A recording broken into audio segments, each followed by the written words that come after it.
Hola a todos y a todas, bienvenue dans cette nouvelle émission quotidienne d'hors-jeu. Aujourd'hui, je devrais arriver à parler dès le début puisqu'on s'est levé de manière un petit peu plus matinale avec toute l'équipe et notamment avec Bruce Granek. Petit échauffement avec un petit foot de bon matin. Salut la team, exactement, petit foot, petit exercice, réveil musculaire. Ouais.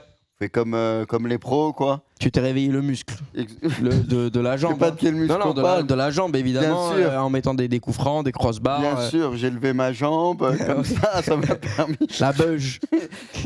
Pêche.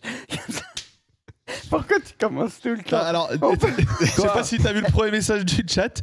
Kanto, je suis chez le coiffeur, dis pas de dinguerie. C'est mal parti, coucou au coiffeur. Il va avoir la coupe de R9 en 2002, le frérot. Non, j'ai pas dit de dinguerie. Yous, comment ça va? Pas super, petit réveil. On a réveillé les muscles et on les a couchés direct après. Exactement.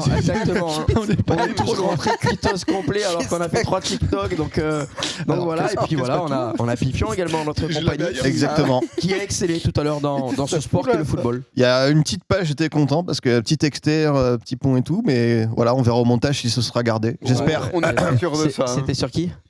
Je sais plus du tout. J'étais avec Yous contre Loris et Poineau. Moi, je peux te dire que les highlights, il n'y aura que Poris. C'est un TikTok qui sera donc sur la chaîne à Loris.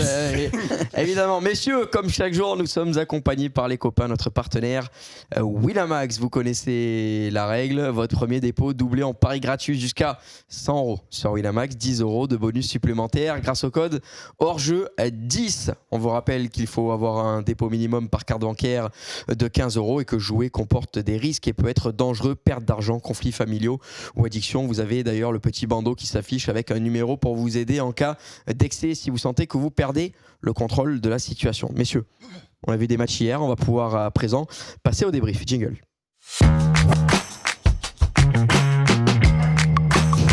Et on commence notamment avec la première rencontre, Croatie-Albanie. On avait précisé hier dans l'émission le match des malheureux de cette première journée. Un match nul n'arrangeait à vrai dire pas grand monde parce que l'un et l'autre vont évoluer face à l'Espagne et à l'Italie lors de la dernière journée. Et finalement, Yous, c'est ce qui s'est passé. Ouais, on pouvait peut-être pas le prévoir, mais on sentait quand même que cette équipe de Croatie avait. Tu sens que tu es sur une fin de génération, quoi. T'as des joueurs qui vieillissent un peu moins de talent qui arrive et puis surtout des profils qui sont, je pense, pas forcément bien faits pour déstabiliser des blocs comme l'Albanie, tu vois, qui a très bien défendu, et tu sentais qu'il y avait des moments où il y a peut-être besoin d'un coup d'accélération, un peu de vitesse, un peu d'intensité, et ça ronronne. Il y a des beaux joueurs de ballon, mais il y a peut-être des manques de certains profils, et cette Croatie, je pense que là, c'est foutu pour passer les poules, clairement. Ouais, non, la grande force de la Croatie, ça a souvent été symbolisé, en tout cas ces derniers temps, par leur milieu de terrain. Et c'est vrai que quand tu vois les perfs du fameux trio pour le moment, c'est pas la folie. Et comme il le dit Yous, ça arrive en bout de course. On avait des doutes un peu là-dessus. Et voilà, quand le milieu de terrain ne tourne pas, forcément, tu as beaucoup de difficultés devant. Bon, tu as eu un Kramaric qui, lui, pour le coup, a montré des choses. Mais c'est vrai que pour le moment, c'est trop peu pour espérer se qualifier. Surtout que c'est dans une poule qui est ultra compliquée. Donc ouais, on va voir le dernier match contre l'Italie. Mais j'ai très peur pour les Croates parce qu'ils sont obligés de battre l'Italie.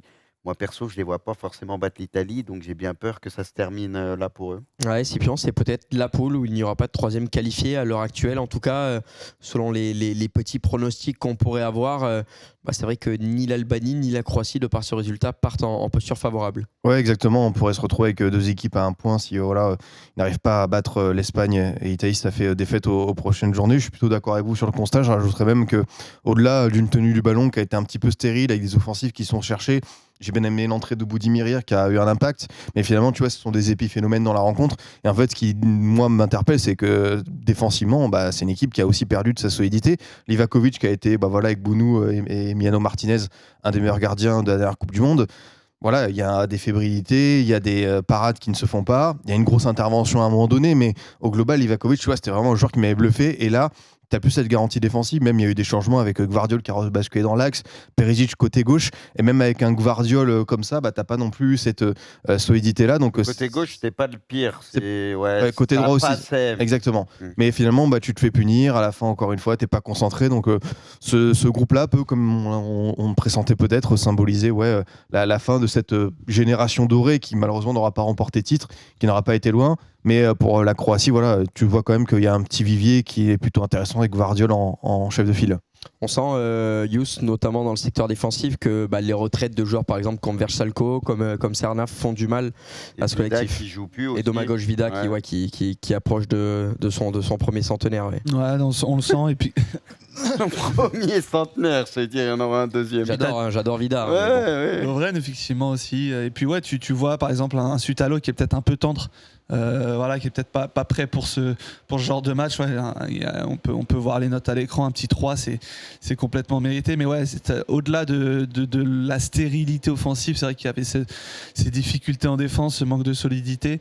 Et souvent, c'est ce qui a fait leur force dans les dernières compètes, notamment les Coupes du Monde, où ils ont pu passer des tours, des fois sur des matchs un peu à l'arrache, où c'était tendu. Et tu sens que dans ces moments-là, la solidité défensive est primordiale. Et sur des matchs comme hier, où tu prends un but assez tôt, c'est quand même très dur, parce que tu es stérile offensivement, tu peux pas trop non plus te découvrir, parce que sinon tu sais que tu as cette défense qui est peut-être moins au niveau. Mais ouais, au final, très compliqué. Et là, tu le vois sur l'équipe, ça manque de jambes. Tu vois, Kovacic, comme sur le premier match, c'était un des rares qui était capable de remonter le ballon, balle au pied, de casser un peu les lignes. Mais là, quand tu regardes l'équipe qui va remonter un peu les ballons, etc. Vous voyez ce que je veux dire? Et puis même les profils. Tu vois que tu as un mec comme Majer qui est sur le côté, c'est peut-être pas là où il est le meilleur, même Kramaric. Pur ailier, ouais. Tu sens que, tu vois, par exemple, des ailiers qui dynamitent. Et c'est important contre des équipes qui défendent, qui sont dans un fauteuil. Tu sais, si tu viens pas casser le rythme, ils peuvent rester comme ça et défendre tout le match. Et Bruce, pourtant on y a cru, parce que cette équipe croate était menée au score, 1-0. Lorsqu'ils arrivent à accélérer, à égaliser, à passer devant, on se dit peut-être que ça va passer à l'arrache, mais ça va quand même passer à l'expérience. Et finalement non, c'est 95e but contre son camp. C'est un petit peu un des faits marquants, j'ai envie de dire, qui démontre tout simplement une équipe en fin de cycle. Ouais, c'est comme tu dis, parce que tu te dis, quand ils arrivent finalement à passer devant, tu te dis, allez, il y a peut-être à l'expérience, ils vont réussir finalement à gagner ce match et se donner une opportunité de se qualifier. Parce qu'avec 3 points, ça peut suffire. Et puis potentiellement, tu peux arracher un nul contre l'Italie. Mais même ça, ils n'ont pas été capables de le tenir. Et j'ai envie de te dire, c'est pas immérité qu'en face, ça égalise. Donc voilà, on le sentait un peu venir. Tu sais, on le sentait que la fin, c'était bancal. Ils sont pas passés loin du 2-0 même. Ils concédaient des situations et tout. Tu te disais, est-ce que ça va tenir? Tu n'étais pas serein pour la Croatie. Et ce qui devait arriver arriva tout simplement. Scipion Damso dans le chat nous parle évidemment d'un joueur que j'aime bien, et ça m'a étonné de ne pas le voir, notamment Mislav Orsic. On sait que lui, pour le coup, c'est un pur ailier qui a évolué une grande partie de sa carrière à Zagreb, qui connaît bien cette sélection nationale. Peut-être qu'un profil à la Mislav Orsic aurait permis à un mec comme Lovro Majer d'évoluer plutôt au milieu de terrain dans la transition et trouver un petit peu plus d'équilibre dans cette équipe. Exactement, tu as beaucoup de teneurs de ballon quand tu regardes cette densité au milieu de terrain, et même à Mayer qui essayait même de dézonner. Finalement, c'est un petit peu le problème de pas mal d'équipes dans cet Euro. C'est une bonne répartition des rôles et parfois faire évidemment des sacrifices. On rappelle que c'est pas le 11 avec les plus belles individualités, mais celui qui va être le plus cohérent. Et cette Croatie, elle a beaucoup d'illogique. Et tu as raison de citer Orsic avec Damso, parce que c'est un profil justement de rupture.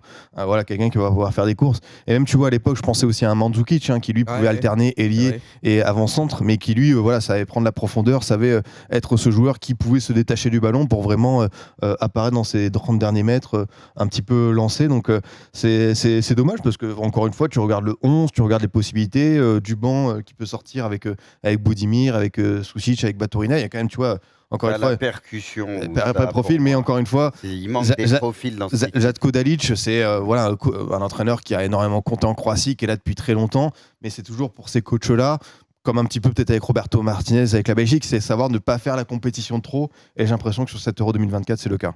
Et il y a un joueur marquant également, Yous, de cette équipe qui ne s'en sort pas, au-delà de Luka Modric qui n'a pas l'impact habituel. J'ai envie de parler. Il a sur les passes, c'est terrible de voir Modric rater des passes. Il y a du déchet inhabituel, d'autant plus qu'avec le Real Madrid, son temps de jeu était bon cette saison. Ouais, mais beaucoup plus limité quand même. Beaucoup plus limité, certes, mais moi, l'exemple marquant, c'est peut-être Brozovic, Yous. Est-ce que finalement, son départ en Arabie Saoudite n'a pas un petit peu tuer je veux pas dire tuer sa carrière, mais on a le sentiment que c'est plus le même joueur, plus capable d'enchaîner au haut niveau comme avant. C'est vrai qu'il y a beaucoup de joueurs pour qui c'est un peu compliqué. Tu sens que ce retour à la compétition au haut niveau, hein, je pense qu'il ne faut pas avoir peur de le dire, sur des compétitions comme ça, après une pige en Arabie Saoudite, en tout cas lui il le prend de plein fouet. Et c'est vrai qu'il y a des anomalies. Hein. Je pense que Kanté, que certains pourraient citer en exemple, c'est clairement une anomalie. Et puis c'est un joueur extraordinairement qui est dans son style de jeu. Je pense que tu t'es pas forcément impacté par ce qui se passe autour de toi. Et effectivement, Brozovic, compliqué, très compliqué, peut-être le symbole de cette équipe de Croatie, parce que Modric, on pouvait s'y attendre, hein, avec l'âge, avec le Real il joue moins. Oui, Modric, on peut pas lui en vouloir, c'est normal. Peut-être que c'était à lui de prendre le flambeau du coup, et c'est pas le cas. Donc clairement très déçu. Si je dois en mettre un qui m'a vraiment déçu, c'est Brozovic personnellement. Oui, Ben Yedder, je dis n'importe quoi. Brozovic est brillant, tout comme Modric dans cet Euro. La Croatie d'ailleurs se sort très bien, un point contre l'Albanie et une défaite 3-0 contre l'Iladi. Quand on raconte n'importe quoi, alors je vois pas où. Hein. Brozovic fait pas de bons matchs. Modric n'a pas l'impact qu'il a habituellement. On a du mal à reconnaître cette équipe croate. Si toi tu arrives à vibrer devant la Croatie actuelle, félicitations à toi. Mais il s'agirait d'enlever les œillères. C'est pas uniquement les chevaux de course qui portent des œillères, visiblement. Des gens dans le chat en ont également. Messieurs, peut-être un top, un flop pour ce match-là. Est-ce qu'il y a des joueurs qui vous ont particulièrement déçus, d'autres qui vous ont particulièrement marqué? Scipion, j'imagine que fait le boulot. Il y a Kramaric, peut-être Ante Boudimir. Ouais, Ante Boudimir, Kramaric, pour parler un petit peu de l'Albanie. Moi, c'était une de mes prédictions de l'Euro. Je suis content qu'elle passe. Ils feront pas 0 points dans ce groupe de la mort, parce que je trouvais que Sivigno avait fait un bon boulot. Et faut pas oublier que contre l'Italie, ils ont mené et ils ont posé des. Non, voilà. Des après, en vrai, même si c'était plus compliqué, mais même exactement. À la fin, c'était pas loin. Je pense que sur cette entame de match, il y a eu un trop plein d'émotions avec ce but de la 23e seconde, t'es un statut à digérer et tout.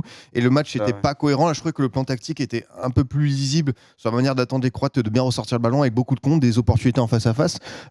Justement, côté albanais, Lassi, qu'on avait vu de manière un peu éphémère du côté de la CH Ajaccio en Ligue 1, qui est désormais du Sparta Prague, j'ai adoré son but parce que c'est une tête lancée, c'est un beau mouvement côté droit, et voilà, j'aime bien cette manière de couper les actions. Aslani au milieu de terrain, ce joueur de l'Inter Milan que moi j'avais mis dans mon mercato idéal, je crois, l'Olympique de Marseille en prêt, parce que j'adore son profil assez travailleur, assez techniquement propre, et c'est un joueur qui en Italie, moi j'aimerais qu'il ait un peu plus de temps de jeu parce que c'est quelqu'un que j'apprécie. Et puis Strakosha, le gardien qui en a sorti quand même pas mal. Mais c'est vrai que cette équipe d'Albanie, c'est tout le travail de Sivigno que j'ai envie de mettre en avant, parce que on l'avait quitté en Ligue 1 avec 8 petits matchs, c'était compliqué du côté de l'OL avec le match à Saint-Etienne pour son clap de fin, mais il est revenu du côté de l'Albanie avec un plan de jeu, avec des idées, et surtout une espèce de ferveur. On sait que les Albanais sont très très fiers, et il a su accompagner cette équipe. Peut-être Bajrami, Hassani, côté albanais, messieurs. J'ai bien aimé le match d'Hassani, moi. Virevoltant ailier albanais, et surtout globalement, collectivement, je pense qu'il faut souligner la perte de l'Albanie, qui n'a pas été ridicule contre l'Italie, qui est une vraie bonne équipe, loin de là, qui a mené, qui a bien résisté, qui a montré que défensivement ça pouvait être compliqué de leur marquer des buts. D'ailleurs la Croatie a eu du mal jusqu'à 5 minutes de folie où tu as l'Albanie qui se projette peut-être un peu trop, et du coup ça crée des espaces. Donc collectivement cette équipe d'Albanie qui va peut-être pas passer, mais qui sortira la tête haute avec contrairement à la Croatie. Exactement. C'est pas la même chose. Messieurs, on va parler maintenant de ce match phare de la journée. Pourquoi ? Parce que c'est le pays hôte qui était sur le terrain face à la Hongrie. Il fallait que l'Allemagne confirme la belle prestation face à l'Écosse. Ils se sont imposés sans trop trembler.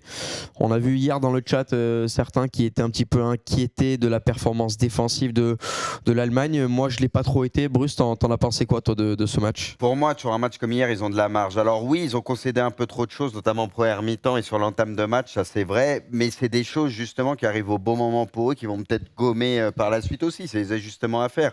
Mais honnêtement, ils dégagent tellement de facilité, balle au pied, offensivement et tout. Enfin, tu as le sentiment qu'à chaque match, ils peuvent en mettre 4 ou 5. Donc moi, perso, je les trouve très très forts. Et eux, c'est ce qu'on disait hier et ce qu'on soulignait, il y a beaucoup d'équipes contre des blocs bas qui, dans cet Euro, ont un peu de mal. Souvent, les frappes de loin qui vont faire la différence. Eux, ils ont vraiment tout en magasin. Ils peuvent frapper de loin. Et dans les petits espaces, tu as des joueurs comme Musiala qui sont monstrueux, qui peuvent te faire la diff. Et même avec Wirtz, qu'on a peut-être un peu moins vu hier, mais Gundogan qui se projette bien, Wirtz, Havertz, tous, ils peuvent combiner en une tous dans les petits espaces. Et eux, ils peuvent te casser n'importe quelle défense. Donc moi, perso, je suis très impressionné par l'Allemagne. Et oui, il y a eu des petits soucis défensifs. Mais pour moi, c'est des ajustements à faire, c'est des choses qui vont être gommées. Et pour moi, l'Allemagne, ça reste monstrueux. Et sûrement la meilleure équipe pour le moment de cet Euro. Ouais. Et toujours le cadre, le joueur phare de cette équipe Scipion, Jamal Musiala. Ouais, exactement. Ce joueur, encore une fois, à la Coupe du Monde au Qatar, dans une équipe voilà, qui avait déçu, qui avait été sortie, même s'il y a eu des bonnes choses, ça a été le meilleur élément de cette sélection allemande. Et là, bah, voilà, le roi à domicile est extrêmement attendu comme tous les autres et lui il répond présent. On espère que voilà, ça continuera pour lui sur les plus grosses adversités, mais ce qu'il réussit à faire, bah, c'est ce qu'a besoin Nagelsmann, quoi. Vraiment d'un joueur qui peut percuter, qui peut être efficace, qui aussi pense au collectif, parce que voilà, le décalage pour Middelstadt, c'est vraiment ce qu'il faut faire dans la manière exacte du timing.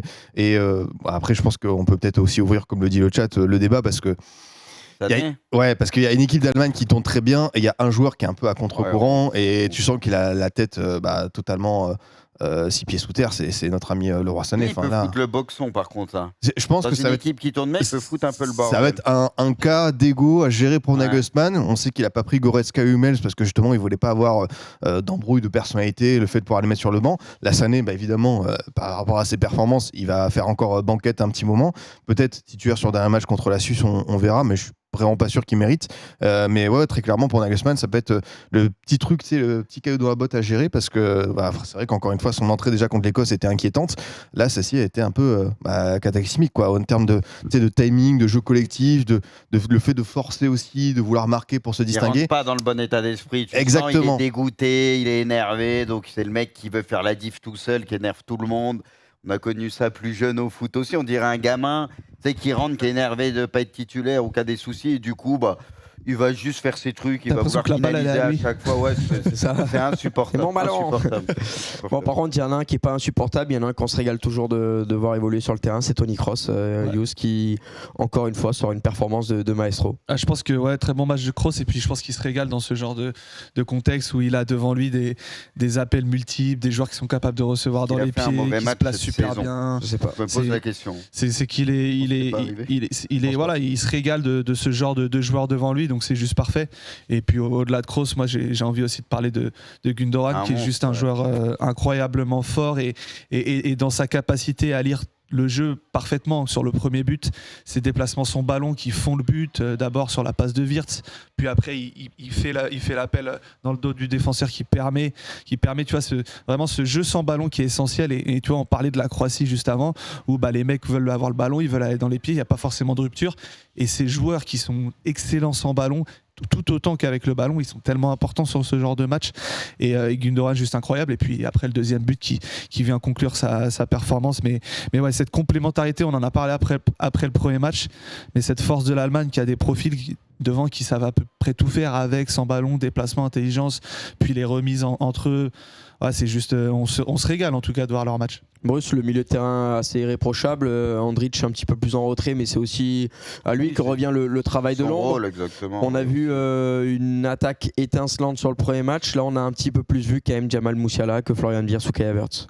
Ouais, après Musiala, c'est le seul joueur à 2 buts pour le moment. Et c'est vrai que tout semble facile. À un moment, il y a eu un enchaînement aussi où il n'a quasi pas d'espace. Il fait contrôle-frappe, ça passe de peu proche de la lucarne côté droit. Enfin, le mec, il est en full confiance. Il est trop facile. Puis c'est ce qu'on disait, sa capacité à éliminer dans les petits espaces, c'est un truc unique que très peu de joueurs ont. Il y a des Vini, des Musiala, mais c'est sur les doigts de la main, des monstres comme ça dans les petits espaces. Et franchement, c'est impressionnant parce qu'on le disait déjà à la Coupe du Monde, quand l'Allemagne avait été mauvaise, c'est lui qui surnageait. Le mec, malgré son jeune âge, tu sens que c'est déjà limite le joueur le plus important ou un des 2-3 plus importants de l'équipe. Enfin, c'est un gamin encore, quoi. Honnêtement, c'est flippant. Et s'il arrive à gagner un peu en justesse devant le but, et je dis pas que c'est pas un joueur qui est adroit, mais parfois, tu vois, il peut avoir un petit manque de lucidité et tout. S'il progresse là-dessus, il va progresser là-dessus parce qu'il a tout, ce mec-là. Mais ça va être un carnage. Il va être inarrêtable parce que on en est déjà pas loin. Il est trop fort. Est-ce qu'il y a d'autres joueurs de sa génération aussi forts que lui, Scipion, Jamal Musiala? On sait qu'il y a des joueurs maintenant qui sont forts de plus en plus jeunes, et l'Euro nous le montre notamment. On a vu Florian Wirtz, Musiala, dans un autre registre d'Aguilera qui n'est pas encore au niveau de Musiala, mais on sent que les jeunes prennent des responsabilités de plus en plus dans ces équipes nationales.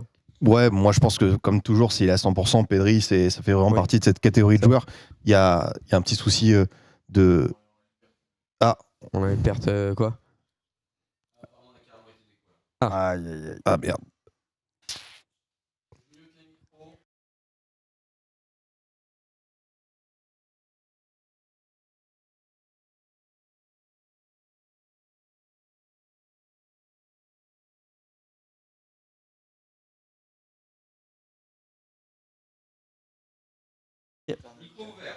On est en émission, Tim ? Ouais. Allez, on est de retour. Scipion, les amis F5, mais si vous nous entendez, c'est que vous avez déjà fait F5. Donc Scipion, on te laisse reprendre. Tu étais en train de nous parler de l'Allemagne, pourquoi ils nous ont coupé Oui, c'est ça. J'ai commencé à dire du bien de Pedri. Est-ce qu'il y a un Madrilène qui aurait cisaillé c'est possible, ça. les câbles? Désolé les amis, on fait avec les moyens du bord. On a essayé hier une box aussi. On avait des synchros. Donc là, c'est le mieux qu'on puisse avoir en l'état. Désolé les amis, des fois s'il y a des micros d'écho. Voilà. On reviendra. Mais non, après ce débat forcément sur les jeunes joueurs, il est passionnant parce que tu peux voir qu'il y en a qui peuvent arriver à des niveaux de maturité, surtout des prises de responsabilité. Enfin, Yamal, je pense que pareil, tu vois, le fait d'être à la fois titulaire indiscutable en club et désormais en sélection pour un joueur qui va avoir 17 ans, ça aussi, tu vois, c'est tout simplement effrayant. Et après, c'est toujours la même chose, c'est à quel niveau, tu vois, on peut les préserver, on peut les mettre au froid, et tu retrouves un joueur qui s'épanouit totalement et qui en fait mérite sa place. Et pour un coach, c'est difficile quand tu as un élément qui est aussi déterminant de le reposer. Ouais, effectivement. Messieurs, on va pouvoir continuer peut-être avec les notes. Regarder un petit peu les notes. Youss, avec toi, notamment celle du gardien, Manuel Neuer. Comment tu le trouves ? Est-ce que tu le trouves rassurant, Manuel Neuer, dans le but allemand ? Ouais, pour le coup, il a fait quelques arrêts bien sentis hier où voilà, il a été mis à contribution, il a répondu présent. C'est aussi la difficulté parfois pour un gardien d'être capable d'être décisif quand il n'est pas forcément tout le temps connecté. Il n'a pas été très connecté lors du premier match contre l'Écosse, là un peu plus, et au final il a répondu présent. Donc c'est aussi rassurant pour cette équipe d'Allemagne qui a montré que il pouvait y avoir quelques espaces parfois, et si c'était pas la Hongrie hier, parce que là on a parlé de ce qui se passait avec le ballon, mais sans ballon, il y a eu quelques petites transitions à négocier pour la Hongrie, et attention. Ouais, il va falloir faire attention. Alors Musiala, c'est peut-être pas sûr que les lettres soient dans le bon ordre. En tout cas au scrap, ça n'aurait pas fait de points. Poineau qui a quand même écrit Mittelstadt correctement. Donc on va. C'est vrai que c'est dur à piger. Il n'y a plus de batterie, Youss, t'embête pas. La batterie portable. Ouais, apparemment elle fonctionne pas trop, mais rien de bien méchant. Messieurs, un MVP dans ce match-là, Jamal Musiala. Au-delà de Jamal Musiala. On hésitait entre Musiala et Gundogan parce que. Moi, je dirais Gundogan. Et c'est vrai que derrière, il y a eu des sauvetages et tout. Autant contre l'Écosse, je trouvais que c'était le mec un petit peu dans le doute. Et là, il a vraiment bien répondu présent. Donc là, j'ai retrouvé le Jonathan Tah du Bayer Leverkusen de Xabi Alonso. Donc à l'époque. C'est très bon pour lui. Gundo quand même. Moi perso, il y en a certains qui disent Gundo sur les deux buts qu'il a impliqués, et quand il est comme ça. Tu le vois dans les bonnes zones tout le temps, il peut faire extrêmement mal. MVP, donc, moi, je pars sur Gundo aussi. Je suis d'accord. Bruce, qu'est-ce qu'on fait au prochain match côté Nagelsmann ? On commence à faire entrer des joueurs comme Gross. On a vu, pourquoi pas, des bailleurs, des remplaçants, ou est-ce qu'on continue à essayer de travailler avec cette équipe-là en faisant simplement tourner 2-3 joueurs maximum ? Je pense qu'il y aura une sorte d'entre-deux, mais là où il y a peut-être besoin d'automatisme et tout, il peut laisser certains joueurs. Moi, je pense qu'il fera tourner peut-être 4-5 joueurs, parce que la première place est quasi assurée. Ce ne sera pas le 11 qui sera remplacé, mais 4-5 joueurs. Mais il y a peut-être des doublettes ou des choses, tu vois. Peut-être au niveau, je sais pas, je fais une connerie, au niveau de la charnière. Il peut y avoir quelques changements au milieu, mais il y en a peut-être qui vont rester un peu. Tu vois, Füllkrug va jouer devant. Mais pour moi, il y a des joueurs à reposer, ce qu'on sait que la saison a été longue pour beaucoup de monde. Donc voilà, c'est sûr qu'il ne faut pas risquer une blessure de tes joueurs majeurs quand même. Donc vas-y, il y aura peut-être 4-5 joueurs qui vont changer. Et pourtant, Scipion contre la Suisse, c'était peut-être le match sur lequel l'Allemagne pouvait le plus travailler, la plus grosse adversité de ce groupe. Ouais, je pense que ce sera assez intéressant de voir justement les choix de Nagelsmann. Est-ce qu'il va justement lancer un Füllkrug, quelle répartition pourra être en jeu. Mais notre ami Leroy, je pense qu'il va encore se contenter de quelques minutes à la fin. Il sera déjà bien pour lui s'il réussit à les obtenir. C'est vrai que quand tu vois cette équipe suisse avec du Akanji, du Xhaka, du très très haut niveau, des bons mouvements, un Shaqiri en mode de tournoi international. Voilà, je pense que Nagelsmann, il a envie aussi de capitaliser là-dessus pour se dire quel est le niveau de mon équipe face à une équipe qui sera un cran au-dessus de la Hongrie et de l'Écosse. Mais ça va être une affiche assez intéressante pour continuer à bosser. Et c'est marrant parce que Ben Yedder dit, je pense que l'Allemagne risque d'avoir un problème d'équilibre. Pour l'instant, le problème d'équilibre, je le vois pas parce que, comme on disait, Nagelsmann a réussi à avoir cette bonne répartition des rôles. Il faudra évidemment voir face à une équipe du chapeau 1.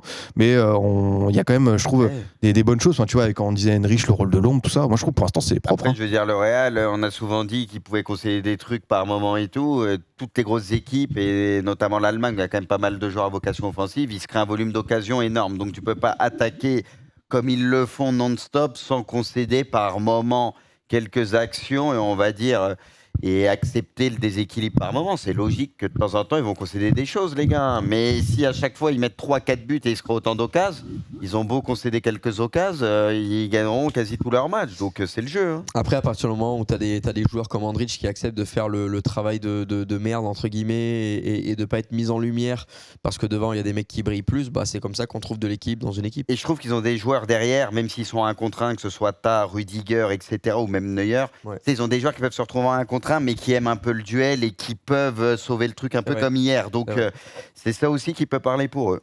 Il y a des joueurs, dès qu'ils sont en 1 contre 1 des défenseurs, ils sont dans la sauce instantanément. Parlons de la dernière rencontre, elle concernait justement cette poule avec l'Allemagne, avec la Hongrie, puisqu'il s'agissait de ce Écosse-Suisse. On vous rappelle que l'Écosse avait perdu lors du match d'ouverture 5-1. La Suisse avait gagné, elle, face à la Hongrie. Et finalement, match de parité. Youss, on pensait que les Suisses allaient être un petit peu favoris, mais finalement, on a vu les Écossais assez solides, avec cette fois-ci un Scott McTominay qui a assumé son statut de leader dans cette équipe écossaise. Le fameux Maxos qui ouais, tu sens qu'il a un impact déjà lui par ses projections, même il y a eu quelques retours. Il y a un retour défensif super bien senti, notamment en deuxième mi-temps. Tu vois, avec, sans ballon, en bas, devant, il est un peu partout et c'est ce genre de joueur qui influe mentalement, je pense, sur les autres et qui permet, tu vois, de dynamiser, donner un peu un esprit conquérant à une équipe et clairement son but. Peut-être c'est assez le Char est un peu bizarre sur le but, mais on va le laisser à McTominay. Mais ouais, l'Écosse, ouais, un autre visage. Moi, tu vois, on en avait parlé hier. On disait que ça va être serré. On verrait peut-être un autre visage de l'Écosse. Pour le coup, ça a été le cas. Après, la Suisse, moi, je trouve qu'ils ont été sur la lignée de leur premier match, assez intéressant. Il y a peut-être quelques occasions qui auraient pu finir au fond. Le petit Endoy devant que j'aime énormément, que je trouve vraiment différent sur ses prises de balles, sur les premiers matchs, sur les premiers mètres, c'est vraiment quelqu'un de très spécial. Et au final, un beau match bien plaisant, l'Écosse qui était solidaire, qui a bien résisté, et une Suisse qui est... Attention à la Suisse, parce que là, je pense qu'ils vont se qualifier avec 4 points. Ouais, attention à qui va prendre la Suisse en 8e. On sait que ça peut être compliqué des fois les 8e contre la Suisse, donc attention. Ouais, attention avec cette équipe. Suisse. Oui, dit, mais pas un pion. La prochaine, tu diras Shaqiri. Ouais, justement, il nous fait ça spécial. C'est lui que j'allais te parler.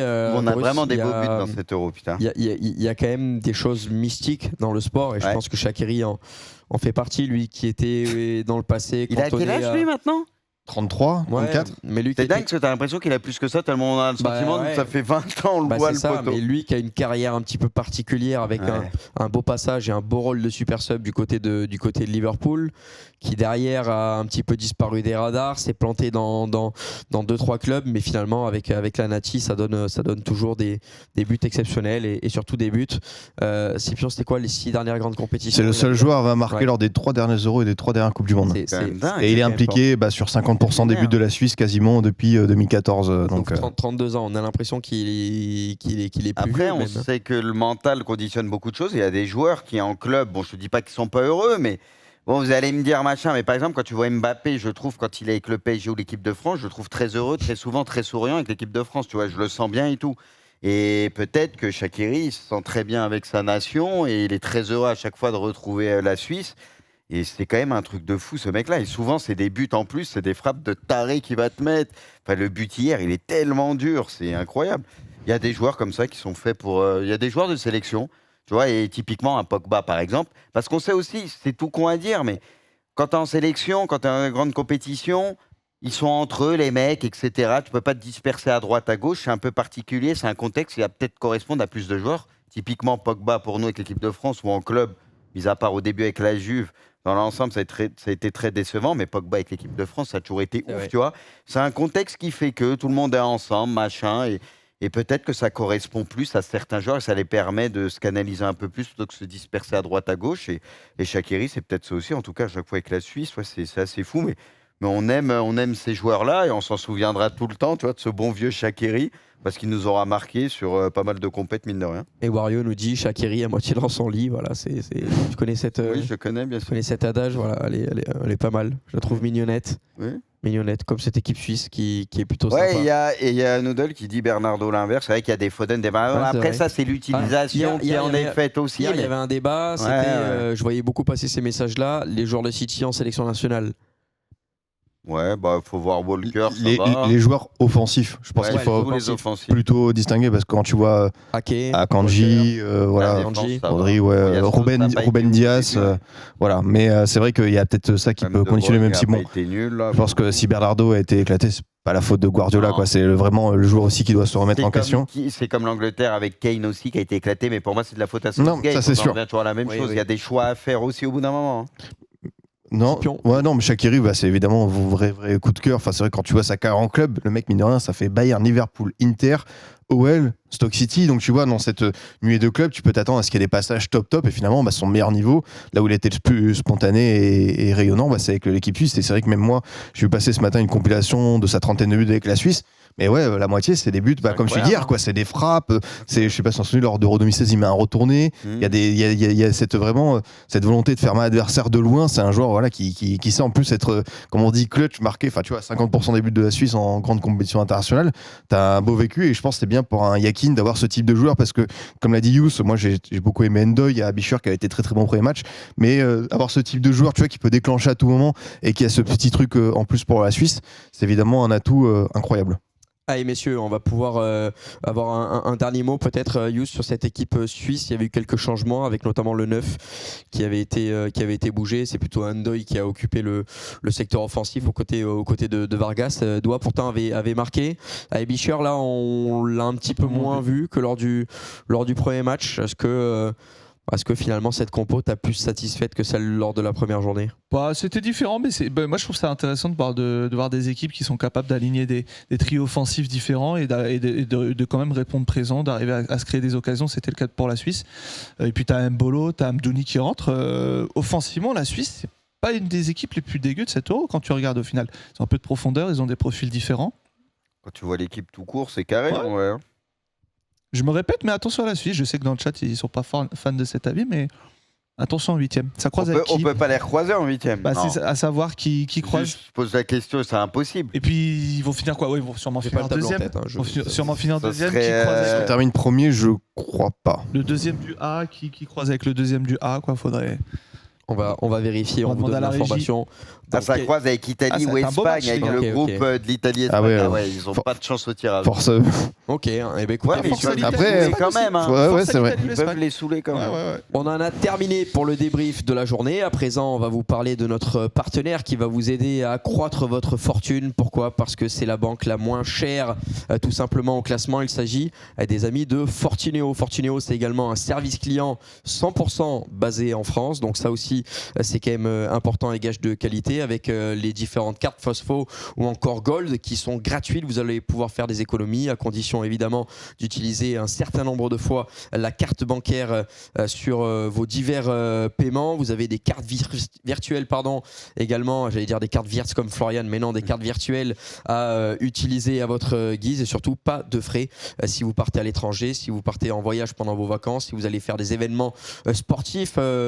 Par exemple, voilà, on sait que cette année les Jeux Olympiques sont là, mais quand il y a les Jeux Olympiques, quand il y a les euros masculins, féminins, des Coupes du Monde, on a tendance à suivre et à vivre le sport à l'étranger et ça vous permet de ne pas avoir de frais. Fortuneo, donc notre banque partenaire sur cet Euro 2024. Messieurs, on va faire un petit jeu. Bon, je sais que tu aimes dire que c'est un jeu pour les caméras. On va parler de Ouais, mais Star, ça m'amuse aussi, ça Bench, va. Shell, Enfin, Cell plutôt. Shell parce que c'est pour autre chose. Ouais, Ça, c'est pas de l'essence. la station essence qui est à côté. C'est pour ça que je pense à eux. Regardez, hop, on va tous prendre une ardoise. Allez. T'as fait le plein là-bas. hein. Ouais, j'ai fait le plein d'essence, évidemment.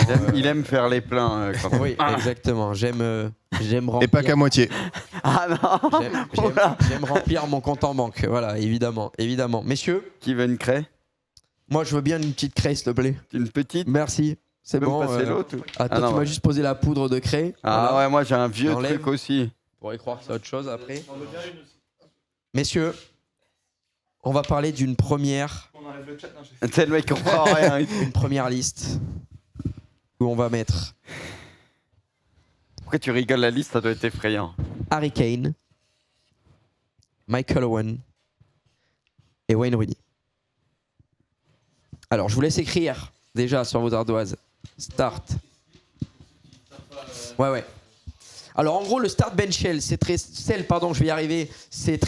facile. Grosso modo on va vous donner un pool de 3 joueurs qui ont marqué l'histoire de leur nation. Start c'est le joueur que vous mettrez titulaire, donc le joueur que vous trouvez le plus impactant dans la sélection. Bench c'est le deuxième joueur le plus impactant. Et troisième tout simplement c'est le joueur que vous vendez, celui le moins impactant. Pardon. C'est qui les noms? Tu les as, Kane, Rooney. Kane, Rooney, Michael Owen. Alors messieurs, est-ce que... T'as le maillot d'Angleterre d'Owen comme ça. Qu'on soit tous d'accord, est-ce qu'on est en train de parler de leur rapport dans leur carrière sur la sélection ou de leur momentum le plus fort? Et on l'explique comme on le sent. Il y a un tout avec la sélection anglaise, ouais. Ok. Ah là, c'est pas que la... C'est en sélection anglaise. En sélection anglaise, pas en club. Ah moi je pensais que c'était un ensemble. Non, sélection anglaise. Ah. Avec la sélection anglaise, messieurs, uniquement. J'ai besoin de vérifier un petit truc, moi, pour ma part. Je vous laisse réfléchir. Je vérifie un petit truc. J'ai fait du boulot, moi, au niveau de la créa. Hein. J'espère que vous apprécierez. Est-ce que quelqu'un veut se lancer? Une station entre deux, moi. Moi, si tu veux, ou Yous. Vas-y. Bon, écoute, J'enchaîne, vas-y, si tu veux. je t'en prie, J'enchaîne après. Pipion. Allez, moi je suis parti sur Rooney en numéro 1, Kane en numéro 2 et Owen 3, même si j'adore évidemment le joueur et c'est plus une question de feeling. Rooney en 1 parce que c'est Wayne Rooney, enfin je sais pas comment trop l'expliquer, mais c'est un joueur qui a tellement eu une dimension à part, un rôle singulier et un vécu assez exceptionnel, une belle longévité. Évidemment, il a fait aussi partie de quelques déceptions de la sélection anglaise, mais il a eu ce statut de meilleur buteur, il a été capitaine, il a été assez important, et encore une fois, je me répète, mais le profil du joueur est tellement kiffant. J'ai hésité entre Kane et Owen parce que Owen, faut pas oublier qu'à son époque, quand il est arrivé lancé en pleine bourre en termes de révélation, de jeune joueur, on en a parlé tout à l'heure, c'est aussi quelque chose. Mais quand même, si je dois privilégier un profil de neuf que j'aime peut-être un peu plus complet et aussi quelqu'un qui a beaucoup marqué, et je ne peux pas mettre de côté aussi que la sélection anglaise a obtenu des meilleurs résultats avec Kane qu'avec Owen. Même si voilà, peut-être l'équipe pourrait dire machin et tout, mais quoi qu'il arrive, la sélection anglaise a toujours été bien armée. Donc pour moi, Kane se distingue un peu plus par ça. Ok, qui va enchaîner? Bon, moi j'ai le même que Pipion. Rooney, pour moi, il n'y a pas de débat. Et après, entre Kane et Owen, j'ai hésité, mais Owen, c'est surtout que ça a commencé très fort. Ouais. Ça a commencé très fort, mais après, en termes de longévité, régularité, ça a été très compliqué, on va pas se mentir, avec Owen. J'ai pas envie de dire que c'est un pétard mouillé, mais tu vois, ça a tellement commencé fort très jeune, on se disait à faire une carrière de taré, et après, on a quand même été déçus. Mais moi, Owen, c'était un joueur que j'ai apprécié comme tout le monde, mais ça n'a pas duré assez longtemps, entre guillemets, à un niveau de fou. Alors que Kane, oui, il lui manque peut-être les titres, oui, il lui manque un petit truc, mais c'est un super joueur et qui a une certaine constance aussi. Donc, c'est ça que j'ai voulu privilégier. Voilà. Yos? C'est compliqué parce que je crois qu'on a tous le même choix, mais vous pouvez admirer la petite créa. Toi, tu liches la pomme à qui là? Tu veux des bons points? Pourquoi Un là petit banc pour le banc et des sous pour le sel. J'ai besoin d'un mini maker, t'es dispo? Allez. Totalement. Je travaille que sur ardoise, moi. Non, pour pas paraphraser, pour mettre un peu de contexte, Rooney, les gars, c'est peut-être la meilleure performance all-time d'un rookie dans une compétition internationale à l'Euro 2004. On en a un peu parlé hier avec le quiz. J'ai aussi préféré Harry Kane à Michael Owen, même si gros respect à Michael Owen. Ballon d'or, et contrairement à ce que je peux lire dans le chat, c'est absolument pas immérité. À l'époque, c'était juste incroyable. Et puis il y avait des petits achievements, comme on peut parler, dans la saison qui font qu'il a eu ce ballon d'or. Et puis moi, une petite préférence pour Kane de par son profil que je trouvais exceptionnellement complet. C'est vraiment l'attaquant que j'apprécie le plus sur les dernières années en termes de profil. C'est personnel, et puis je pense que les derniers résultats de l'Angleterre, même s'il n'y a pas eu de titre au bout, c'est quand même des bons résultats. Il y a une certaine régularité, et Kane est le symbole de cette régularité pour moi. Bah écoutez, moi j'ai le même aussi, Wayne Rooney pour les mêmes raisons que vous, parce que c'est un joueur pour moi qui a été impactant tout simplement dans l'histoire de la sélection anglaise. C'était dur pour moi de ne pas le mettre titulaire. Harry Kane, pareil, parce que c'est peut-être un ressenti personnel, un profil que j'apprécie, puis un joueur peut-être un peu plus contemporain que j'ai un petit peu mieux connu que Michael Owen. Michael Owen qui a participé à 2 Euros, 3 Coupes du Monde sans pour autant de titre majeur avec sa sélection. Je pense que pour Harry Kane, il aura l'opportunité peut-être de rapporter un trophée avec la sélection anglaise, peut-être sur cet Euro ou dans les compétitions à venir. En tout cas, on lui souhaite. Michael Owen a peut-être été un petit peu plus mis en concurrence aussi, il faut le dire, au poste de numéro 9 qu'Harry Kane aujourd'hui, qui est un petit peu esselé dans cette sélection. Owen, lui, a été dans une génération de 9 un petit peu plus marquée, tonitruante, là où Kane a un petit peu plus de place. Donc voilà, je suis parti sur ce classement-là, en tout cas pour la sélection britannique. Messieurs, le deuxième n'est pas évident également. Lequel j'envoie? Poineau, je fais ce que je veux ou... Ok. Le deuxième, on va partir en Italie. On va partir en Italie et là, on va voir. Celui-là, il va être dur. On va voir Totti, Bobo Vieri et Del Piero. Voilà. Ok. Attends, parce qu'il y a Falex dans le chat qui me dit meilleur rookie, faut doser. Tu l'as vu l'Euro 2004 de Rooney? Parce que, frérot, non, en vrai, entre doser, le 1 et le 2, pour moi, c'est un enfer là. Et là, sincèrement. C'est en sélection, hein. Sincèrement, je ne vais pas participer. Ah oui, putain, c'est vrai que faut toujours prendre ça en compte. Sélection, les gars. Je vais pas participer parce que j'ai pas suffisamment de souvenirs de Bobo Vieri ou de Del Piero en sélection italienne, donc j'ai pas envie de participer, de mettre au pif juste pour faire genre. En fait, pour moi, c'est limite 1 et 2. Pour moi, il y en a un qui est 3 et 1 et 2. Franchement, c'est... C'est les joueurs qu'il faut noter, pas les maillots. Hein le maillot... Moi, Totti Del Piero, pour moi... Okay. Trop fort. Mais... Moi, j'aurais été d'accord. Enfin, je sais parfaitement qui mettre en 1. Vas-y, c'est dur. T'as quel âge? J'ai 30 ans, mais le football ancien. Oui, mais après, tu peux avoir ton avis. Ouais, mais ça sera pas lucratif. Oui, mais c'est pas grave. Tu peux avoir un avis quand même de ce que tu as vu. Peu importe, on s'en fout. Ma sensibilité personnelle, je vous le dis comme ça, sans trop le chiffrer, ce serait Del Piero en 1. Et après, en 2, j'hésite entre Bobo Vieri et Totti. Je suis un peu lésé en fait par rapport à Totti. J'ai bien sa carrière à l'AS Rome en tête, un petit peu moins en équipe nationale italienne. Et Bobo Vieri, c'est un joueur qui est un petit peu vieux, moi, par rapport au moment où j'ai vraiment commencé à m'intéresser au foot. Après, ça peut être à l'affect aussi. Oui, pour ça que je te dis, tu comme tu veux. À l'affect, je mettrais Totti 2 et Bobo Vieri en 3, mais voilà, là où je trouve pas ça intéressant, c'est qu'au niveau de l'argumentaire, ça va être assez limité par rapport à leurs prestations en sélection nationale dans des compétitions internationales. Voilà, je trouve pas ultra intéressant. Ça a plus de recul. Même si je suis plus ancien, j'ai vu les joueurs et tout. Moi, j'ai du mal à me remémorer qui était à telle époque. Je vous dis, vous me connaissez. Moi, j'ai pas de mémoire sur ça, mais moi, entre 1 et 2, en vrai, pour moi, c'est chaud. C'est kiff. Mais vas-y.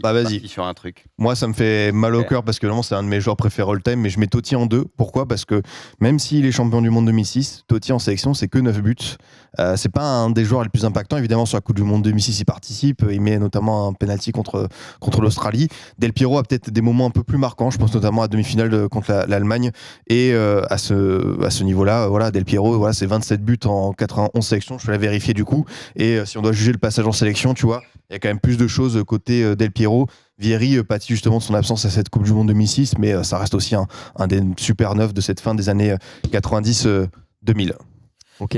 Moi, j'ai mis Totti. J'ai fortement hésité avec Del Piero, mais pour moi, Del Piero, super joueur. La classe, tout, j'ai adoré perso. Mais Totti, je sais pas, il y a quelque chose de spécial. Et Totti, pour moi, tu peux pas le résumer en fait qu'au but. Ouais, même si c'était un joueur offensif, il participait aussi pas mal au jeu. Il faisait beaucoup de choses. Donc, pour moi, Totti, quand j'ai vu la liste, en fait, Vieri, je le mettais en 3 quoi qu'il arrive, même si c'était un super neuf et tout. Mais pour moi, les deux autres, déjà, il y a plus de classe. Et après, c'est pour ça que j'ai dit entre 1 et 2. Pour moi, il n'y a pas forcément de mauvais choix.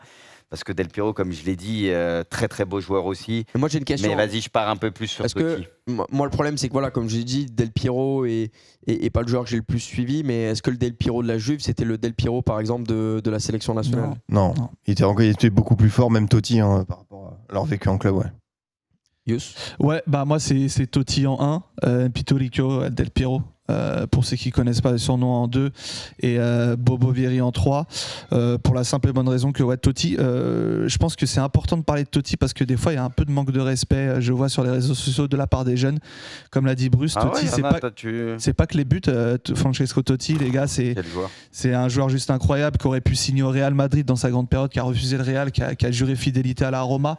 C'est un mec qui a inventé un nouveau poste. Totti, c'est juste incroyable, les gars, et c'est pas pour abaisser Del Piero qui est un genre aussi incroyable, vraiment tout aussi incroyable. Maintenant, simplement, fallait choisir. C'est peut-être la préférence personnelle parce que pour le coup, je suis pas sûr que les trois étaient incroyable en sélection, il n'y a pas eu que des bons moments.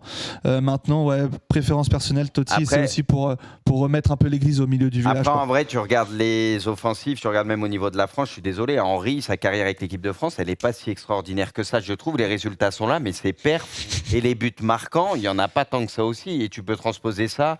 Tu sais, beaucoup de top joueurs de club avec leur sélection, parce que c'est toujours un peu plus dur. Tu n'as pas tes mêmes habitudes, etc. C'est autre chose, c'est autre chose. Il y a quelqu'un qui a dit qu'il l'a vu à la Kings League, c'était pas top. Non, c'était pas top à la Kings League, il faut l'enlever. Messieurs, petit bonus. Mais les jeunes, regardez Totti, regardez les matchs de Totti. Dans ce classement, on rajoute Roberto Baggio en sélection italienne. Moi je mets en 1. Pour le coup, lui c'est en 1, ouais. Incroyable. Pour le coup, c'est en 1. En 1, Baggio. En vrai, là, pour Avec t'enlever la sélection. Vieri, tu mettais Avec la Baggio, et là, les trois, c'était abusé. Ouais. Ok. Et non, il y a des chats qui citent souvent l'Euro 2000 de Totti. C'est vrai que bon, j'ai parlé des stats, faut pas avoir que ce biais-là.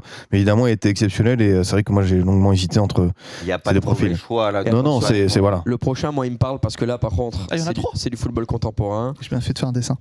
Frank Lampard, Steven Gerrard et Paul Scholes. Pareil en sélection. En sélection. Ouais, en sélection. En sélection, les gars. Vas-y, il n'y a pas que. Ouais, c'est dur. C'est dur. On peut, en fait, chacun Pas que sélection, comme il veut. Voilà. Vous avez pas entendu, mais voilà, c'est pas que sélection. En vrai, j'ai une hésitation entre 1 et 2, putain. Merde, j'ai plus de... Le 3, Poineau, je te le dis, facile. 1 ou 2, pas. S'il n'y a pas de débat, ça sert à rien de le faire alors. Et Dieu sait que celui que j'ai mis en 3, je le kiffe, hein, mais pour moi, il est 3. Belanda, Harit et Tarap. On fait qui? Belanda, Harit et Tarap. Oui, non, mais ça, j'ai compris, arrête de me faire crari. Il me fait le berbère ça me fait un peu mal au cœur, parce qu'il y a un joueur que j'adore de ouf, mais j'ai pas pu le mettre premier. Alors, qu'est-ce qu'on nous dit dans le chat? Moi, j'ai fait ma sélection, donc je regarde un petit peu ce que vous écrivez. Scholes, Lampard, Gerrard, Scholes, Gerrard, Lampard, Gerrard, Scholes, Lampard. Lampard en 1, Segot, Lampard, Scholes, Gerrard, Scholes, Lampard, Gerrard. Ok. Bah là, du coup, moi, j'ai pas pris que sur la sélection, j'ai pris sur la carrière dans l'intégralité. J'ai vu au sens large. J'ai pris dans la carrière sur l'intégralité, moi. Bon, moi j'ai fini, si tu veux. Moi j'ai fini aussi. Vas-y, je t'en prie, Bruce. Moi j'ai hésité, mais bon, j'ai mis Scholes 101 parce que ce joueur, lui, pour le coup, je sais pas, c'est pas hier qu'on en parlait entre nous. On disait c'est un joueur où ça en parle rarement et tout. Le start bench, je crois. Qui est très certainement sous-estimé, mais quel joueur à United et tout. C'était un joueur, mais tellement essentiel, tellement fort. C'était un monstre. Lui, il y a une réalité, c'est que. C'est qu'il avait pas le physique à David Beckham, quoi. Ouais. Mais quand il fallait envoyer un parpaing de 30 mètres contre le Barça ou je sais pas qui, t'es capable de le faire. Ça oui, mais c'est un joueur fantastique. Ouais. Ce que je veux dire, c'est qu'en termes de bankable et quand on réécrit un petit peu l'histoire, au niveau de mettre en avant un joueur, le mec avait pas une classe folle comme David Beckham, mais du coup il a été starifié évidemment. On parle de Scholes. Je dis pas que c'est un mec sur lequel on a craché, mais il aurait peut-être pu être encore plus starifié si jamais le mec avait ce petit truc. Mais c'est le genre de joueur qui te faisait jamais un mauvais match, tellement facile, la qualité de passe, la qualité de frappe, tout. Donc un monstre en 1. En 2, pour moi, j'ai mis Gerrard parce que voilà, sa carrière, elle est incroyable. Bon, il y a sa fameuse glissade, ce que tu veux, mais c'est tellement un joueur qui imposait quelque chose, qui savait tout faire quand il se projetait et tout. Bon, sa qualité de frappe, de passe, même hargneux et tout, capable de gratter les ballons aussi. Moi, c'est un joueur que j'ai adoré. Et en 3, j'ai mis Lampard. Alors, Lampard était capable de marquer beaucoup de buts. Pareil, très bon joueur, rien à dire, un taulier. Très, très bon joueur. Mais perso, pour moi, il y a quand même de base plus de talent chez un Gerrard et un Paul Scholes. Ça m'a fait un peu plus rêver. Je me lance, j'enchaîne, au moins c'est réglé, puisque je suis plutôt d'accord avec toi. Paul Scholes était capable d'absolument tout. C'était un joueur qui déjà avait beaucoup de leadership sur un terrain. C'était un teigneux, c'était un hargneux qui était capable de récupérer des ballons, de venir casser les lignes tout simplement, que ce soit par ses remontées ballon au pied ou à la passe, capable de frapper à 30 mètres. Donc voilà, joueur ultra polyvalent. Après, on est en train de parler quand même de 3 joueurs ultra polyvalents. Steven Gerrard, pour moi, qui est tout simplement un dieu vivant de Liverpool, qui a couru après certains trophées toute sa carrière, mais qui est un joueur impactant. Aujourd'hui, c'est devenu d'ailleurs un bon coach également. Mais Gerrard, sur un terrain, c'était quand même ce joueur classe et ce joueur qui te donnait un certain respect et un amour pour le foot. Voilà, moi, c'est un des joueurs avec lequel j'ai grandi et c'est un des joueurs qui m'a fait tout simplement apprécier le foot. Et je termine avec Lampard, ça me chagrine un peu parce que c'était un de mes joueurs préférés à l'époque. Lampard avait cette classe, avait cette qualité de pied, avec ce leadership également du côté des Blues de Chelsea, a eu une belle carrière avec l'équipe nationale anglaise. Ça, il faut quand même le souligner. Et voilà, c'était lui qui avait tapé sur la barre où la frappe était rentrée. Putain, la douille, quoi. Et Lampard, voilà, c'est ce joueur, cet esthète ballon au pied, qui avait une vision de jeu, qui avait une qualité de passe, une qualité de frappe, et qui avait beaucoup. Quand t'aimes bien les joueurs avec un petit peu de finesse, tu penses quand même à Lampard, parce que pour le coup, lui était capable de faire absolument tout sur un terrain. Bah écoutez, moi j'ai un avis différent. C'est comme Totti tout à l'heure, c'est un de mes joueurs préférés. Hop, désolé, j'avais oublié le petit micro. Moi j'ai tranché avec mes camarades parce que évidemment je suis d'accord avec vous sur Scholes et son apport, cette carrière qui a duré tellement longtemps, les titres avec United, le fait que ce soit été en plus un enfant du club qui fasse gagner son équipe. Et forcément le moment arrive entre Lampard et Gerrard et moi, désolé, mais l'absence de Premier League, ça va être le petit truc qui va faire la différence. En plus, des très bonnes stats. Même si je pense que peut-être Gerrard était peut-être un petit peu plus complet, mais mine de rien, Lampard, il a fait partie d'une magnifique équipe de Chelsea. Ce qui est drôle, c'est qu'en plus, je pense que si on avait fait que sélection anglaise, j'aurais peut-être mis Gerrard. Mais je pense que par moment, à Chelsea, Lampard était un peu mieux accompagné que Gerrard. Je parle sur l'ensemble. Tu vois ce que je veux dire? Non, oui, ça pèse un peu, moi, je trouve. Ça, évidemment. À Chelsea, il aurait pris. Je pense que oui, évidemment, tu vois les deux équipes et tout. Et oui, il y a aussi la Ligue des Champions, j'oublie pas. Mais tu vois, quand je pense à la Ligue des Champions, Lampard, tu vois, je pense à cette passe incroyable pour Ramirez au Camp Nou en 2012, où il va permettre d'assurer aussi cette qualification en finale. Donc moi je trouve que si je dois faire un petit distinguo, c'est vrai que Lampard était quand même un joueur qui savait, comme à son temps un Yaya Touré, être assez incroyable au niveau de la zone de vérité, des 30 derniers mètres, être vraiment un joueur assez complet. Et c'est pour ça aussi je regarde aussi un petit peu le palmarès, même si je trouve que Bruce a un très bon argument. Les deux équipes se valaient pas. Et Gerrard, j'étais plutôt d'accord avec vos avis, le fait que ce soit un capitaine symbole, un joueur qui a émergé très tôt, qui a été très fort, avec ce profil qui a bien évolué. Mais je dois être honnête, je pense que Lampard a quand même un peu plus d'accomplissement. Dans le chat, il y a Blancosev qui nous dit: qu'est-ce que ce quiz vient faire là? Il faut meubler, c'est ça, exactement. Il faut meubler. C'est un quiz surtout. C'est ça. Coup, voilà, exactement. Il faudrait revoir ce que c'est qu'un quiz. En fait, juste pour t'expliquer rapidement, c'est un jeu, et vu qu'on est là pour s'amuser et qu'on est sur Internet, qu'on a envie d'avoir un débat. Voilà, on a envie d'avoir un débat entre potes, on a envie d'avoir un débat avec le chat parce qu'on voit également vos avis. Ça permet de parler de joueurs dont on parle jamais. Et que le but d'Internet, c'est à contrario avec la télé où il n'y a aucune interaction avec vous, le but d'Internet, c'est d'avoir de l'interaction avec vous. Donc voilà, c'est pas un quiz, c'est un moment d'interaction avec le chat et où on partage nos souvenirs, on partage notre ressenti footballistique. Moi, ça me fait kiffer, ça me rappelle chacun des trucs. Chacun a son avis, c'est totalement subjectif et propre à chacun. Et c'est aussi bien de pouvoir partager ce qu'il y a au fond de votre cerveau, des souvenirs d'enfance, des trucs comme ça. Je pense que c'est important de le faire sur Internet. Donc voilà pourquoi on le fait, c'est pas pour meubler. C'est compliqué. D'être aigri à 13h, c'est. Moi, je peux l'être dès 9h du matin. Après, tu te lèves à 13h. C'est vrai. T'es aigri dans ton rêve, quoi. Exactement. Il y a 5 personnes qui n'aiment pas la séquence. Ça va. On va l'arrêter alors, du coup, s'il y a 5 personnes qui apparemment, Blanco, non, je donne pas le mien. Allez, on passe à la preview du jour. Non, après, moi, je suis Scipion sur son classement. Scholes en 1, je suis assez content de voir que tout le monde met Scholes en 1. Je pense que c'est quelqu'un qui est. Je sais pas s'il est sous-estimé, mais je pense que c'est important de replacer à la place où il doit être. C'était un milieu mais vraiment incroyablement bon. Et puis le symbole de ce Manchester, de Sir Alex Ferguson qui a tout gagné. Frank Lampard, pour moi, moi, j'aime beaucoup Gerrard et je pense que c'est mon préféré dans les 3 pour info. Mais pour moi, l'impact de Lampard sur Chelsea, qui effectivement était mieux accompagné qu'un Gerrard, mais en fait, il symbolise un peu ce nouveau Chelsea avec l'arrivée d'Abramovich et l'impact qu'il a eu directement. Il est juste incroyable et je pense que Gerrard est plus à même d'être bon dans un autre contexte plutôt que Gerrard dans un autre contexte autre que Liverpool. Voilà, c'est mon petit avis. C'est un mec qui marque pour moi, énormément. Gérard, tu le mettais n'importe où, c'était un carnage. C'est un mec qui est quand même très autosuffisant. Pour moi, ça aurait été pire ailleurs, je pense. Je suis pas d'accord. Gérard. Pour moi, Lampard beaucoup Gérard, plus tu le mettais à autosuffisant. Chelsea, ça aurait été un carnage, Gérard à Chelsea. Hein. Non, tu me dois pas de sous, Blanco. Mais Les gars, Lampard en sélection n'a jamais rien fait, aucun des 2 autres non plus. Oui, Donc, voilà. Il y a eu un creux, il n'y a pas de creux générationnel. C'est l'Angleterre, ça a toujours été spécial. C'est ce que j'allais dire. Voilà, il y a toujours eu On de le voit très belles encore, générations anglaises, mais en termes de trophées, ça n'a jamais été réellement récompensé, hormis lors de cet Euro 2024, vu que j'ai la clairvoyance et que j'ai mis l'Angleterre vainqueur de l'Euro. Ah bah si, Canto, les amis. C'est parfaitement ce qui va se passer, étant donné que je vis ma vie de par ma réussite à travers mes pronostics.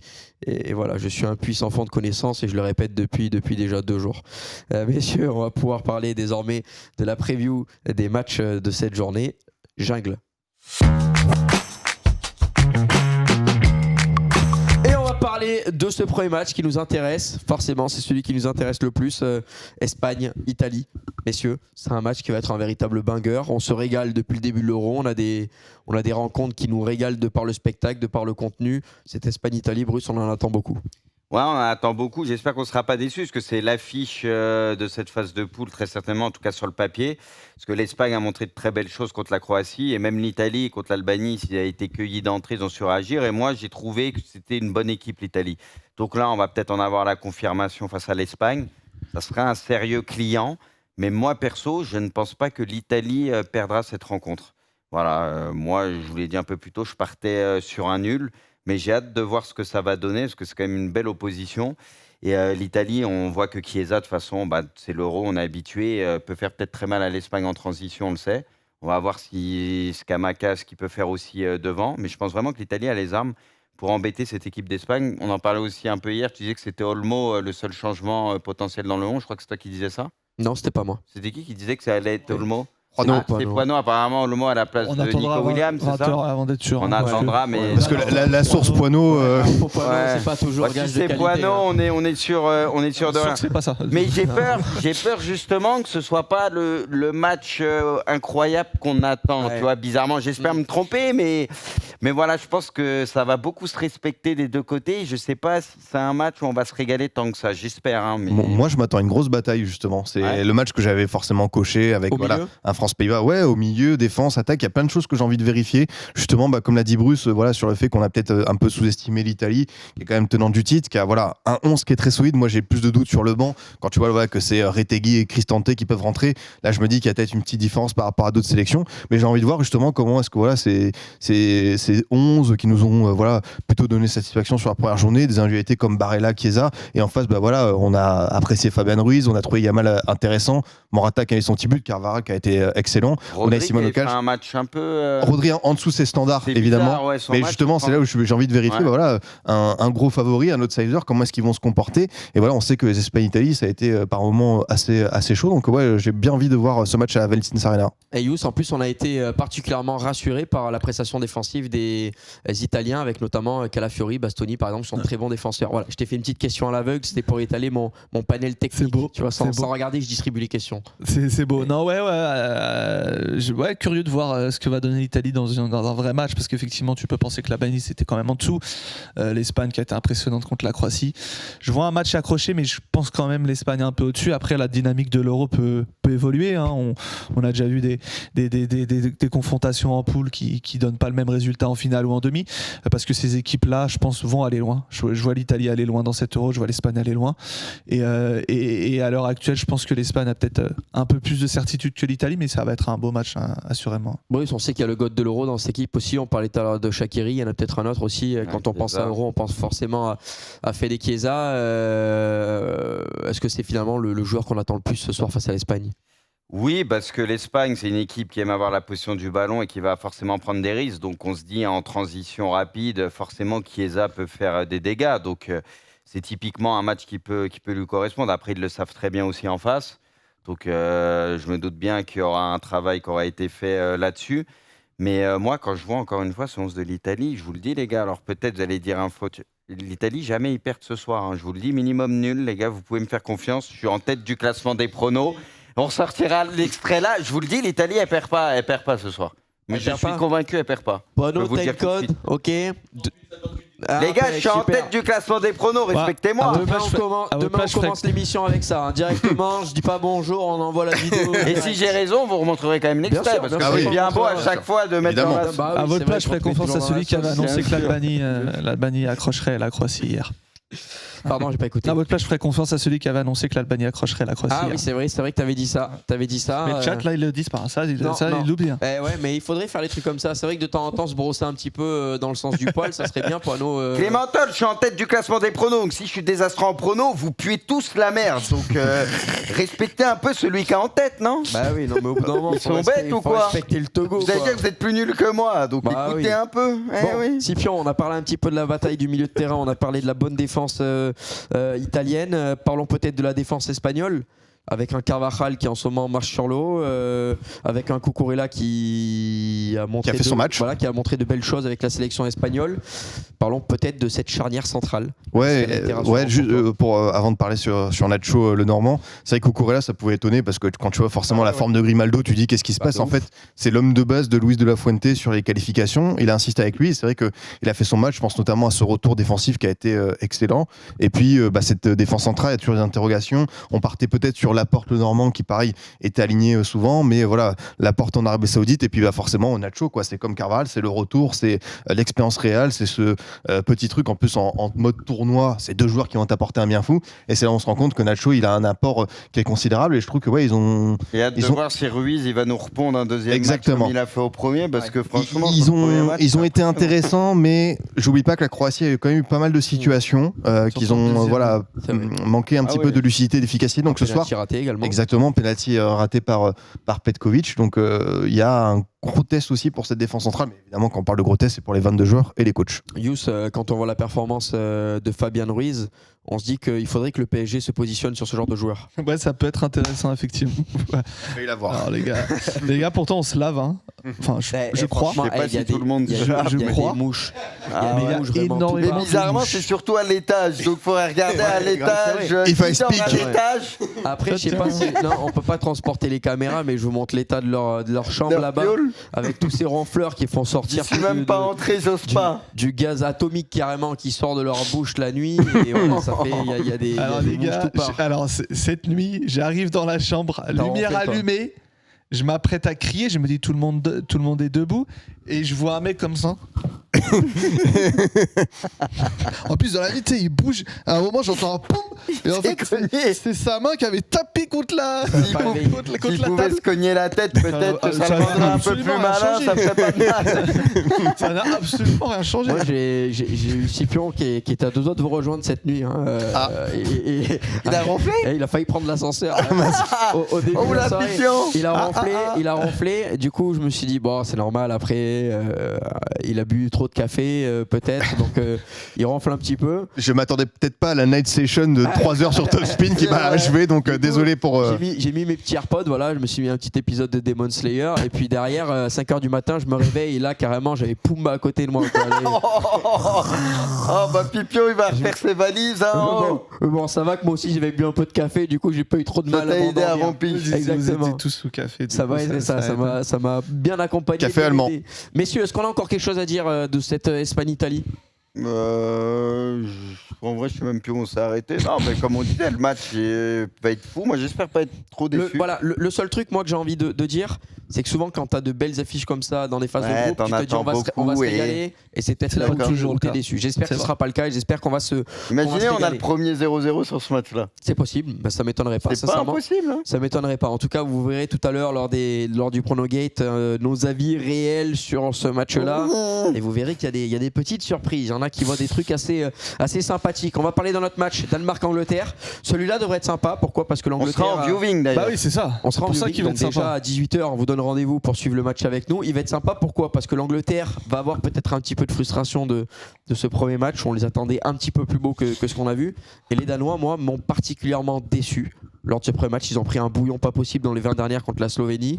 Attention, parce que si le Danemark monte ce visage-là face à l'Angleterre, ça m'étonnerait pas de voir l'Angleterre, ça y est, lancer véritablement son euro et mettre un carton au Danemark.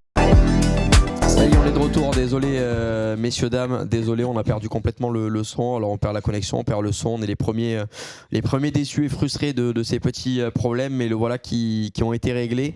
Tranquillement, nous étions en train de parler de l'avant-dernière rencontre de la journée, avec notamment cette Angleterre-Danemark, en vous rappelant qu'à 18h, nous serons ensemble pour pouvoir vivre une viewing party comme hier à propos de ce match-là. Scipion, j'étais en train de dire tout à l'heure que l'Angleterre, ce soir, face à une équipe du Danemark qui n'a pas montré un beau visage, a l'opportunité de véritablement lancer son euro.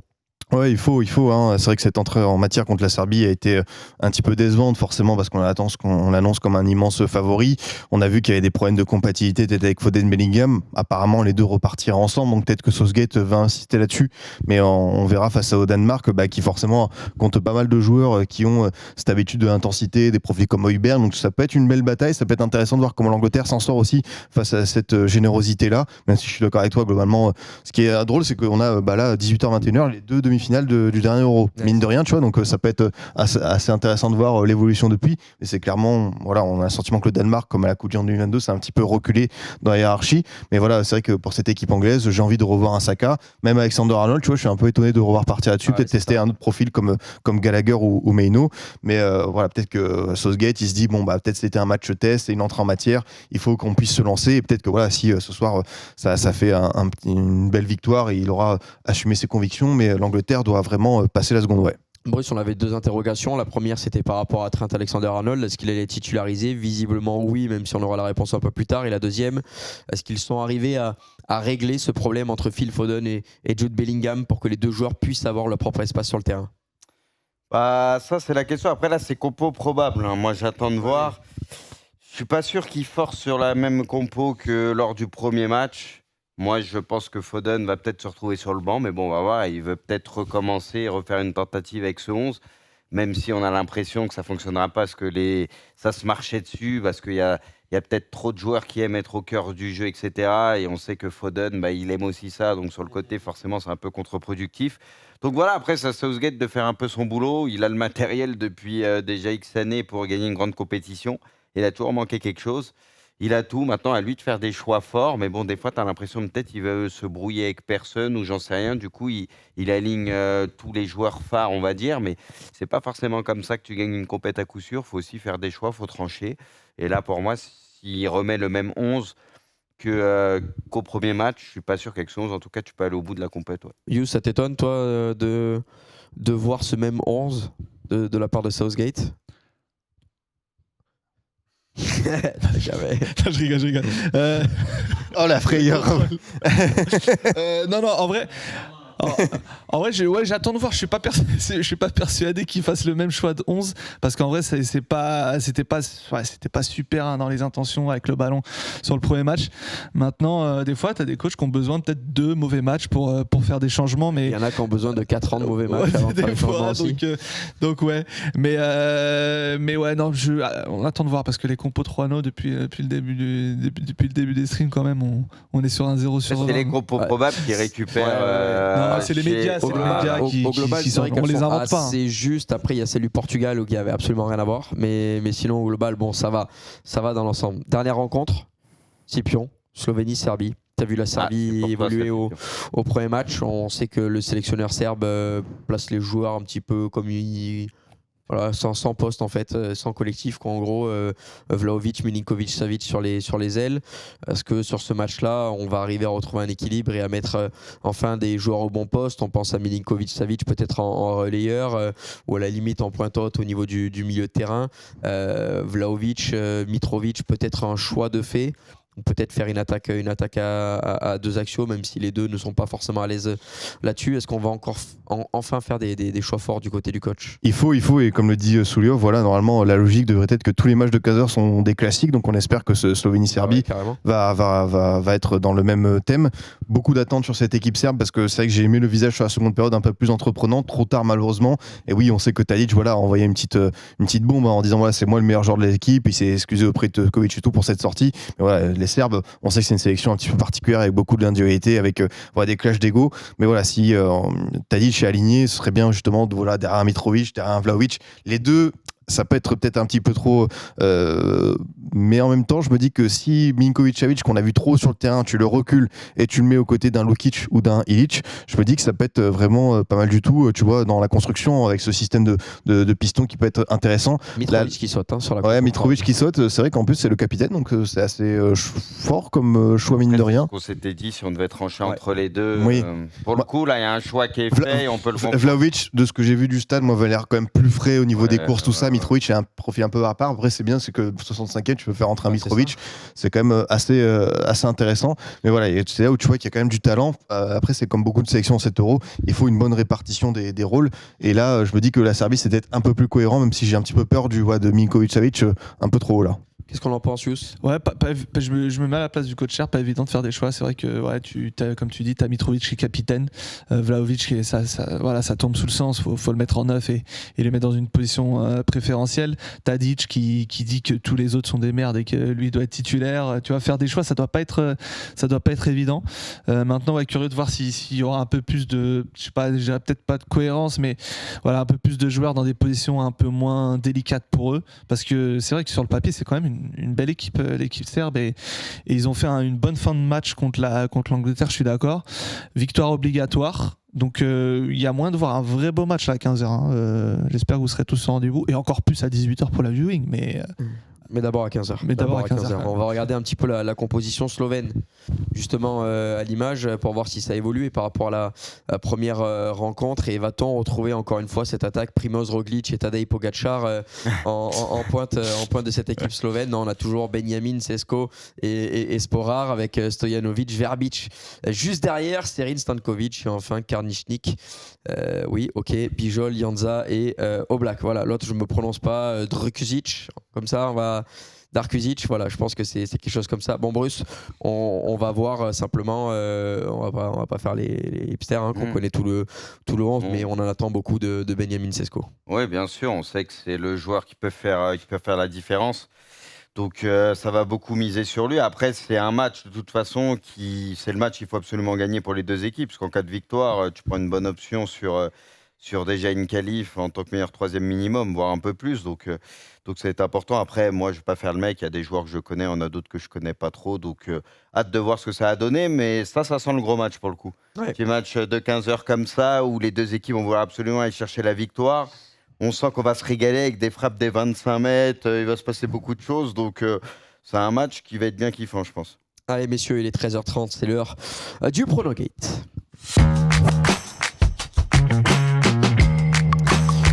Le récap des points de la journée d'hier, une journée qui n'a pas été la plus prolifique pour certains, puisque certains ont marqué tout simplement 0 points lors de cette journée. D'autres s'en sont peut-être un petit peu mieux sortis, avec notamment un My Match qui est passé. Il s'agit de Bruce avec 3 points et de moi-même avec 2 points. Donc voilà, qui va permettre de venir resserrer. Il y avait juste le récap d'en haut qui n'était pas bon, Poineau. Il faudra faire jeter un petit coup d'œil à ça. Regarde, là c'est 4 points, c'est les récaps encore de la veille. Les points, c'était pas les points d'hier, donc ne prenez pas les points d'en haut en compte. Mais en tout cas, le classement évolue. Bruce toujours en tête. Tu mets une vitesse au chat. Une vitesse au chat. Deuxième avec 9 points. Et je prends la 3e place à égalité avec Braque. Et ça ose me tailler sur les pronos, alors qu'ils sont derrière moi, le chat. Faut quand même le faire. Mais je ne suis plus dernier. C'est Scipion et Zal désormais qui occupent la dernière place de ce Pronogate. Nous avons de nouveaux matchs à pronostiquer aujourd'hui. Une journée prolifique puisqu'il y a 3 rencontres. 2 à pronostiquer. Slovénie-Serbie. Vous voyez les cotes. En 78, la Serbie est favorite et l'Angleterre est favorite également face au Danemark avec cette cote d'1,68. Quel a été le choix de nos chroniqueurs concernant ces rencontres, concernant ces matchs-là? Et il devrait y avoir une certaine parité finalement. On devrait retrouver pas mal de pronostics en commun, si vous voulez les afficher un jour évidemment, avec tout le monde qui va prendre l'Angleterre et quasiment que des nuls entre la Slovénie et la Serbie, sauf Zal. On est tous ensemble là, poteau.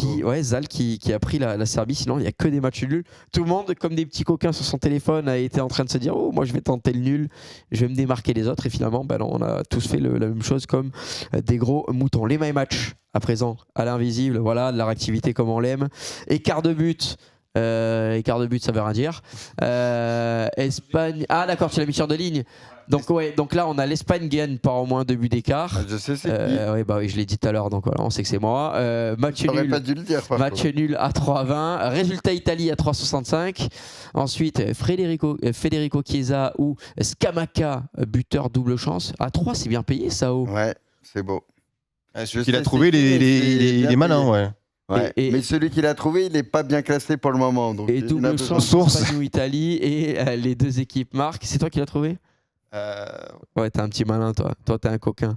Vous êtes sûr, il n'y a pas de douille Moi, c'est la cote que j'ai. Non, Non, mais c'est vrai ça. qu'elle est Non, non, pas mais c'est mal, ça. la Elle est cote. belle, Elle elle est est belle. sympa, ouais. C'est que C'est vrai. Chiesa est coté quand même assez haut. Chiesa est C'est coté ça. Chiesa est coté à 6,50. Le 5 a été choisi, c'est Espagne ou Italie, avec les deux équipes qui marquent. C'est donc Braque qui a été sélectionné dans cette. Moi, je dans pense pas cette, qu'il y aura tant de buts journée de que ça. Prolongate. Sur le papier, il semble bien, mais je suis pas convaincu qu'il y aura tant de buts que ça. Moi. Je sais pas.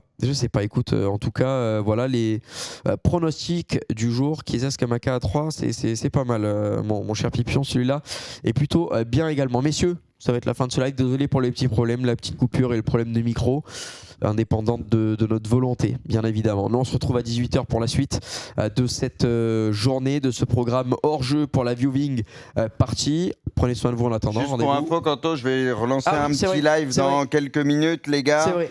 Parce que vous me manquez, tu vois, en tête à tête, parler un peu avec vous. Sans nous, quoi. Et j'ai aussi mes récompenses Foot Champs à ouvrir. Donc, Ah, voilà. ça, on va regarder Voilà. ça. Donc du Foot Champs et du football, ça va parler de l'Euro, ça va parler de la Copa América également qui commence cette nuit en compagnie de Bruce. Donc restez sur cette chaîne, juste une petite coupure, le temps de changer de PC. Et puis il revient très rapidement. Sinon, rendez-vous à 18h. À toutes. Salut l'équipe.